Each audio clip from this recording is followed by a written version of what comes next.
RQTH, un signe qui peut changer votre vie professionnelle. Vous savez en quoi? Si pour toi le handicap, c'est ça,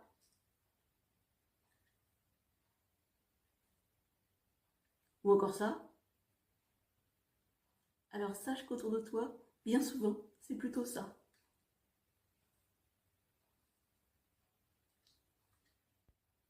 Comme nous le montrent nos grands champions de paralympique, tels que Léo Curin, nageur handisport, double médaillé d'argent aux championnats du monde de natation, 4e aux Jeux paralympiques de 2016, conférencier, mannequin et j'en passe. Ou Marie-Amélie Le Fur, championne paralympique, médaillée d'or au 100 mètres et au bronze au saut en longueur. Ou encore Nathalie Benoît, atteinte de sclérose en plaques et médaillée d'argent à l'aviron. Alors si tu as encore des doutes sur l'absence de lien entre le manque de performance et le handicap, voilà la preuve. Alors au quotidien, me diras-tu, au quotidien, tu côtoies très certainement de nombreuses personnes sans même soupçonner qu'elles ont un handicap. 85% des handicaps ne sont pas visibles. 85%. Tu te rends compte? Alors, que signifie RQTH? RQTH veut dire reconnaissance de qualité de travailleur handicapé. En fait, c'est un statut qui permet aux personnes en situation de handicap de bénéficier de mesures spécifiques pour leur insertion professionnelle ou leur maintien dans l'emploi. Alors pourquoi des mesures spécifiques? Déjà pour déconstruire les a priori des recruteurs. Il faut savoir que le taux de chômage est en moyenne plus élevé dans cette catégorie de la population. D'où les mesures spécifiques. Si Artus, avec son film Un petit truc en plus, a remis sur le devant de la scène le handicap est encore bien souvent vécu comme un fait qu'il faut savoir cacher quand c'est possible, souffrant de nombreux a priori. En fait, c'est la société qui nous renvoie cette image trop souvent négative du handicap. On nous fait la promotion à longueur de journée qu'il faut être jeune, beau et fort, comme si nous étions tous. Alors que bien souvent, le handicap est source de résilience et moteur d'envie d'y arriver. Alors, messieurs les recruteurs, non, le handicap ne se limite pas au fauteuil roulant, à la canne blanche et au handicap cognitif. Il faut savoir que plus de 85% des handicaps reconnus ne sont pas visibles. Et oui, on peut être RQTH suite à une pathologie articulaire, un trouble auditif, un problème de diabète, mais aussi suite à un cancer ou à une maladie professionnelle. Donc on est tous concernés. Alors que dit la loi? La loi du 11 février 2005 pose les bases du droit à compensation du handicap et de l'accessibilité. Elle précise les différentes formes de reconnaissance du handicap, dont la RQTH. L'article 5213-1 du Code du travail définit le travailleur handicapé. Autant vous dire que la définition est large. Le décret du 9 février 2009 précise les modalités de fonctionnement des MDPH, les maisons départementales des personnes handicapées, mais aussi les modalités d'instruction des demandes de RQTH. Alors quels sont les bénéfices d'avoir une RQTH? En gros, à quoi ça sert, quoi?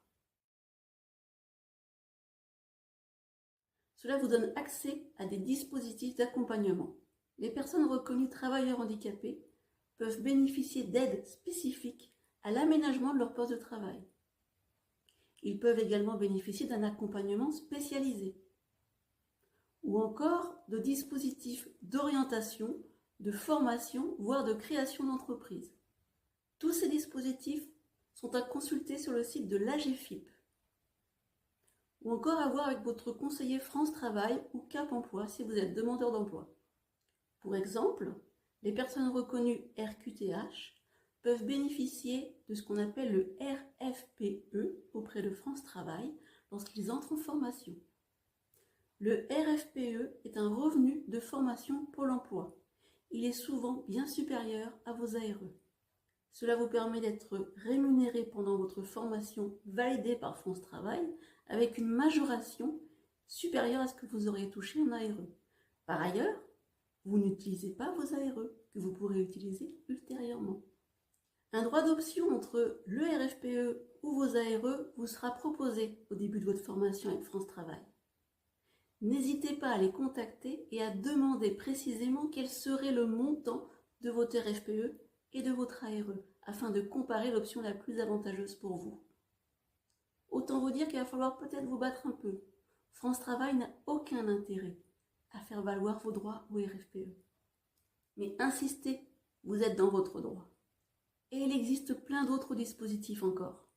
Autre chose, pour les créateurs d'entreprises reconnus RQTH, une aide de 6 000 € est possible auprès de l'AGFIP. Renseignez-vous. Je vais vous parler maintenant de l'OETH, l'obligation d'emploi des travailleurs handicapés. Elle concerne toutes les entreprises. Depuis le 1er janvier 2020, toutes les entreprises, même celles qui ont moins de 20 salariés, doivent déclarer les travailleurs handicapés qu'elles emploient. Cependant, seuls les employeurs de 20 salariés et plus sont assujettis à l'obligation d'emploi de 6% de personnes en situation de handicap, sans quoi elles devront reverser une contribution. Contribution à l'URSSAF qui sert à financer les aides à la formation et à l'emploi qui est reversée à la GFIP.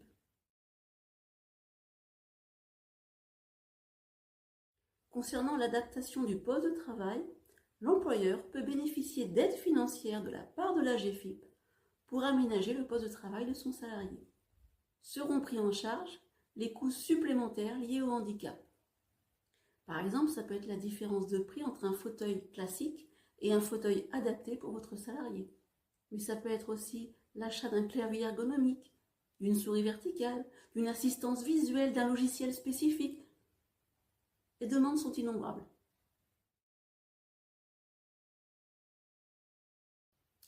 Protection contre le licenciement. En fait, la RQTH offre une protection renforcée contre le licenciement.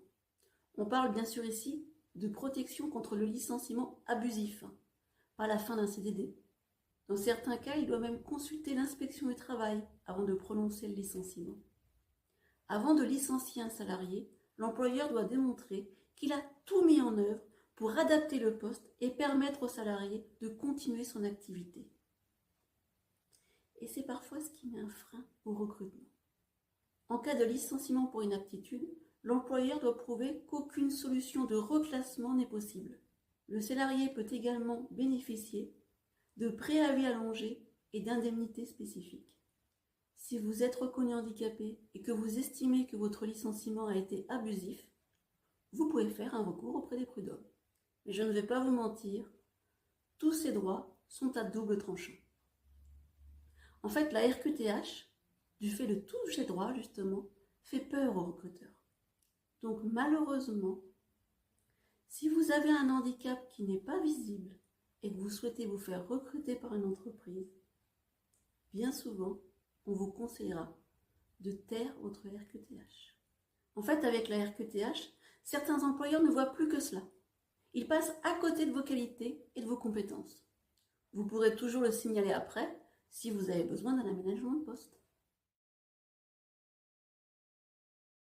Alors, suis-je obligée de déclarer ma qualité d'RQTH à mon employeur? Non. Rien ne vous oblige à déclarer votre qualité d'RQTH à votre employeur. Cela permet simplement de bénéficier des avantages parlés précédemment et à l'employeur de répondre à son obligation des 6%. Alors, comment fait-on un dossier de demande de RQTH? Pour faire une RQTH, il faut remplir un dossier formalisé sous la forme d'un CERFA. On trouve le CERFA sur Internet. Des questions sur vos difficultés de la vie courante, mais aussi professionnelle, ainsi que votre parcours de formation, vous y seront posées. À ce dossier, il est impératif de joindre un certificat médical, alors de moins de 3 mois si vous avez une pathologie particulière. Je vous conseille dans ce cas de faire appel à votre médecin spécialiste par rapport à votre pathologie. Mais sinon, vous pouvez aussi faire appel à votre médecin traitant. Vous devrez joindre au dossier toute pièce justificative de votre situation, médicale, professionnelle, personnelle.